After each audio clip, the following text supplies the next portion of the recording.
एक घने जंगल में 7 बौने रहते थे। सुबह सुबह सातों मिलकर खाना पकाते, नदी तट पर जाकर दिन भर मछलियां पकड़ते, फिर पास के गांव में उन्हें बेचकर पैसे कमाते और उनसे जरूरी सामान खरीदते। दिन मुंदे घर लौट आते, मेज पर सजा भोजन चाव से उड़ा, आराम से लंबी तानते। इसी तरह सुखपूर्वक उनके दिन गुजर रहे थे।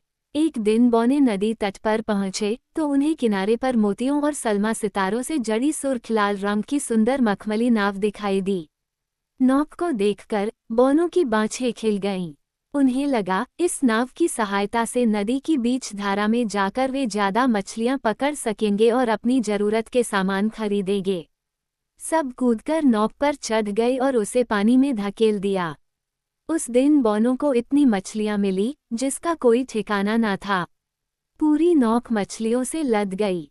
मछलियां बेचकर उन्हें ढेर सारे पैसे मिले। उन्होंने बहुत सी जरूरी चीजें खरीदी। बूंदी के लड्डुओं में उनकी जान बसती थी। उन्होंने एक डिब्बा लड्डू खरीदे। अब तो उनके दिन सोने के और रातें चांदी की हो गईं। ठाठ बात से दिन कटने लगे। एक शाम जब वे मछलियां बेचने के लिए गांव पहुंचे तो उन्हें बड़ी हलचल दिखाई दी। पूछने पर एक व्यक्ति ने बताया कि आज ही एक गांव वासी राजधानी से लौटा है।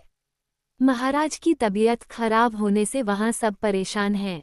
राजकुमारी ने घोषणा करवा दी है कि अपने पिता को स्वस्थ कर देने वाले व्यक्ति को मुमांगा पुरस्कार देगी। हजारों आदमी अपनी किस्मत आजमाने पहुंचे हैं, पर अभी तक कोई सफल नहीं हुआ है। राजा को क्या हुआ है? एक बौने ने पूछा। शायद उनकी कोई कीमती चीज गुम हो गई है। उसी के गम में उन्होंने बिस्तर पकड़ लिया है, शहर से लौटे व्यक्ति ने बताया। बौनों ने उस दिन गंभीर होकर इस विषय पर सोचा। उन्हें लगा राजधानी जाकर हमें भी राजा को स्वस्थ करने की कोशिश करनी चाहिए। घर से निकले बिना पूरी बात पता नहीं चलेगी। सातों बौने अपनी नौक पर बैठे और उसे खेते हुए राजधानी पहुंचे। नाव को उन्होंने नदी से बाहर खींचा और घने पेड़ों के बीच छिपा दिया। इसके बाद राजा की विचित्र बीमारी के बारे में सब कुछ जानने के लिए वे राजमहल की ओर चल पड़े। उन्हें मालूम पड़ा, राजवैद्य ने जवाब दे दिया है। ये भी मालूम पड़ा कि राजा की बेशकीमती वस्तु की चोरी का रहस्य खुल गया है। महल की एक दासी ने ही उसे चुराया था और पकड़े जाने के भय से बाद में उसे नदी में फेंक चुकी है। उस दासी को प्राणदंड की सजा मिल चुकी है और आज ही दिन के तीसरे पहर उसे फांसी दे दी जाएगी। लेकिन राजा की बेशकीमती वस्तु आखिर है क्या? एक बौने ने आंखें मटकाते हुए पूछा। एक कारीगर ने राजा को जूतों की अद्भुत जोड़ी भेंट में दी थी। उसी में से एक जूता अब नहीं है। कारीगर से वैसा ही एक और जूता क्यों नहीं बनवा लिया जाता? दूसरे बौने ने अपनी अवल भिड़ाते हुए कहा। पागल हो क्या? पहरेदार ने उसे झिड़का। कारीगर मर चुका है। नया जूता बनवाने के लिए क्या कोई स्वर्ग में जाएगा? उस जोड़ी का एक ही जूता तो होगा। क्या हम उसे देख सकते हैं? तीसरे बौने ने पूछा। क्यों नहीं? पहरेदार बोला, उसे हर कोई देख सकता है। सातों बौने उस ओर गए जहां एक जूता मेज पर रखा गया था। उसे देखकर वे सातों परेशान हो उठे। पहले उन्होंने एक दूसरे की ओर देखा, फिर पहरेदार से बोले, हमें महाराज के पास ले चलो। पहरेदार उनको उसी समय राजा के पास ले गया। देखते ही देखते पूरे महल में खबर फैल गई, 7 चमत्कारी बौनों को खोए हुए जूते की जानकारी है। राजा की आधी बीमारी यह खुशखबरी सुनते ही दूर हो गई। उसने गाजे बाजे के साथ एक भव्य रथ पर जूते को राजमहल लाने का आदेश दिया। सातों बौने नदी तट पर पहुंचे। गाजे बाजे के साथ खोया हुआ जूता राजमहल लाया गया। उसे पाकर राजा स्वस्थ हो गया। दासी की सजा माफ कर दी गई।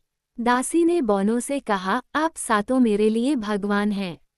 आपकी वजह से मेरी जान बची।